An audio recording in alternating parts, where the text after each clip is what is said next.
Aujourd'hui, nous plongeons tête la première dans l'univers infini des questions complexes et à la fois futuristes sur Reddit. Nous allons essayer de vous partager quelques-unes, mais aussi essayer de trouver quelques éléments de réponse pour qu'ensemble nous puissions avoir à nourrir nos conversations, mais en plus pousser notre curiosité. Moi, c'est Enoch Emporio, entrepreneur.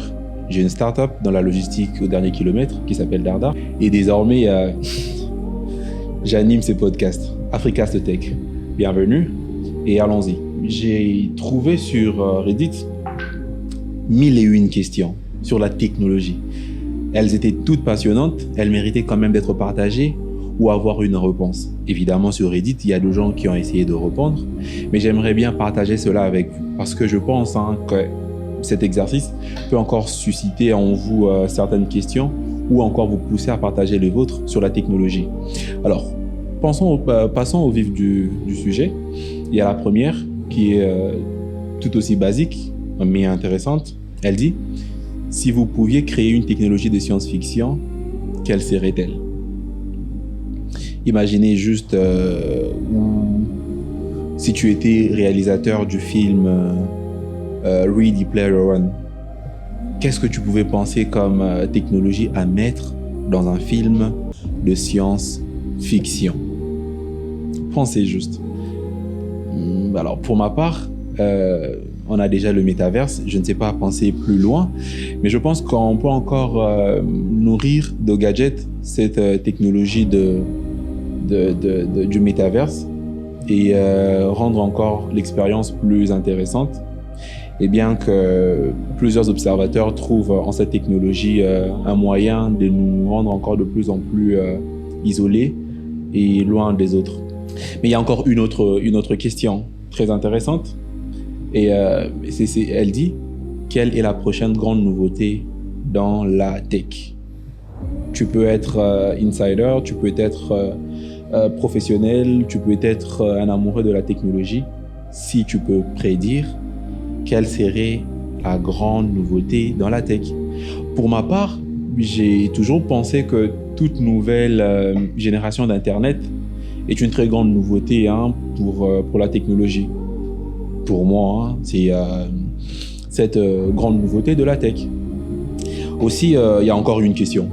Elle est intéressante. Elle dit: quelle est la technologie dont nous disposons actuellement et dont la plupart des gens pensent qu'elle n'existe pas? Alors, vous savez, j'ai découvert sur YouTube qu'il y avait Sony Xperia projecteur. Alors, c'est comment? Vous voyez quand on regarde Star Trek, il y a les systèmes où il y a quelqu'un qui soulève un écran avec sa main et il arrive à taper sur un écran dans le vide qu'il a juste soulevé et on s'est dit c'est un peu la folie. Cette technologie, elle est existante. Sony l'a mis en place et elle est déjà expérimentable. Donc, sûrement, il y a une technologie comme ça qu'on ignore, qu'on ne sait pas qui existe, que je te recommande de mettre dans le commentaire ou de nous partager. Ça sera super intéressant. Il y a encore une autre question qui était posée sur Reddit, c'est: quelle est la prochaine technologie disruptive qui changera la société pour le meilleur et pour le pire? Vraiment, je reste sur le deux concepts, pour le meilleur et pour le pire. Pour ma part, c'est le deepfake. Pour le meilleur, parce que voilà, on peut bien jouer avec la créativité, produire un contenu original pour en faire une publicité ou créer un buzz qui peut profiter à une marque. Mais le pire, c'est lorsqu'on peut bien faire une fausse vidéo pour nuire. Et ça, moi, je pense que cette technologie, elle est déjà existante. Elle est peut-être prochaine pour le grand public le temps qu'elle soit accessible à tous et que tous apprennent à l'utiliser. Mais elle est là. Et très sérieusement, pour moi, le deepfake, c'est une technologie pour le meilleur et pour le pire. Dites-moi ce que vous en pensez. Quelle est cette technologie pour vous qui peut être un catalyseur pour notre société, pour le meilleur et pour le pire? Et là encore, j'ai vu une question très intéressante que je vous partage. Elle s'adresse aux rêveurs, à ceux-là qui se disent: et si un jour je rencontre quelqu'un qu'est-ce que je vais lui dire ou qu'est-ce que je vais lui demander? Et la question, elle dit, à quoi ressemblera Kinshasa à l'an 3000? Là, on parle Smart City. Je m'imagine, avec l'avancée de la technologie et le rêve de cette génération, qu'on peut avoir de mobiles volants. L'an 3000, c'est possible. C'est loin, peut-être, ça paraît utopique, mais faut pas arrêter de rêver. On peut bien rêver. Voilà. Et j'aimerais t'entendre toi, hein, l'an 3000, Kinshasa, RDC, comment tu le vois? À quoi va ressembler notre monde? Et une autre question très intéressante sur l'intelligence artificielle, elle dit, si jamais les humains créaient des intelligences artificielles qu'ils prenaient et que ces intelligences artificielles prenaient conscience de leur existence, devrions-nous leur accorder les mêmes droits que les humains? Pourquoi et pourquoi pas? C'est vraiment intéressant. Est-ce qu'on va accorder aux intelligences artificielles peut-être la nationalité, premièrement, et pourquoi? Ou pourquoi pas?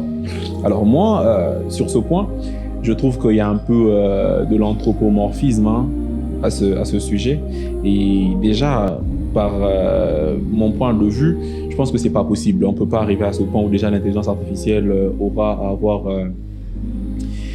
une conscience pour se dire que lui, l'intelligence artificielle, et qu'il existe. Ou peut-être parce que déjà, il y a des masses de données qu'on va alimenter ces intelligences artificielles et qui peuvent arriver. Mais c'est un peu encore compliqué à s'imaginer la suite. Voilà, donc ma réponse contient un pourquoi et un pourquoi pas, tellement que c'est complexe. Mais je me dis qu'il y a quelqu'un qui a une idée, une réponse pertinente à cette question. Il y a une question. Celle-là, je suis sûr que tout le monde a sa réponse. Informaticien, avocat, médecin, électricien, politicien. Tous, on peut avoir une réponse à cette question. Elle dit, quelle nouvelle technologie pensez-vous alors, elle dit, quelle nouvelle technologie vous passionne le plus et quel impact pensez-vous qu'elles auront sur la société? Moi, c'est la réalité augmentée, la réalité virtuelle et la réalité mixte. Pourquoi? Parce que je suis convaincu que lorsqu'on entre dans la réalité virtuelle, peu importe le programme, on n'en sort pas tel qu'on est entré.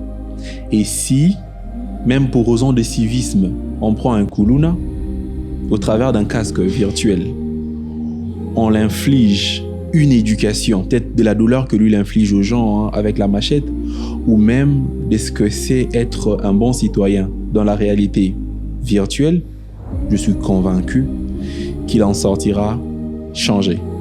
Mais encore, on peut penser à un cimetière virtuel où tout Congolais peut visiter ce que c'est les génocides congolais, ce que c'est 30 ans de guerre, ce que c'est 10 millions de morts. Ça révolterait beaucoup d'entre nous. On n'aura pas de la légèreté à parler de la guerre de l'Est. Et la guerre de l'Est ne sera pas un buzz. Ça sera un... Voilà, et ça c'est ma conviction, moi je le pense. Que vraiment au travers de la réalité virtuelle, on peut avoir des citoyens changés et de meilleurs citoyens pour la RDC. Si jamais les humains créaient des intelligences artificielles, si ces intelligences apprenaient ou prenaient conscience de leur existence, devrions-nous leur accorder les mêmes droits que les humains? Pourquoi ou pourquoi pas? J'ai envie d'avoir ton avis ou ta contribution, ça sera intéressant. Et voilà, une question très intéressante. Qu'est-ce qui est gratuit sur Internet et dont tout le monde devrait profiter? Ça, c'est important. Les ressources gratuites sur Internet, on devrait le partager. C'est ma toute dernière question de cet épisode. Mais c'est important. Je pense que, alors, parce qu'on est une communauté, parce qu'on doit se souder, parce qu'il faut faire avancer les choses, on devrait partager les ressources qui sont gratuites. Et donc, dans le commentaire, s'il te plaît, si tu as quelque chose de gratuit sur Internet qui peut profiter à la société, mets-le dans le commentaire et on va le partager tous ensemble et on va encore nourrir cette communauté.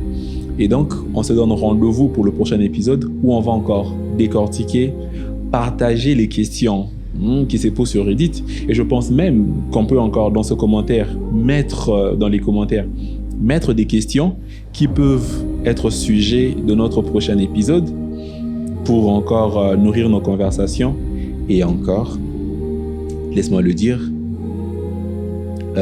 nourrir notre ambition et encore pousser notre curiosité beaucoup plus loin. Et voilà, on est donc à la fin de cet épisode.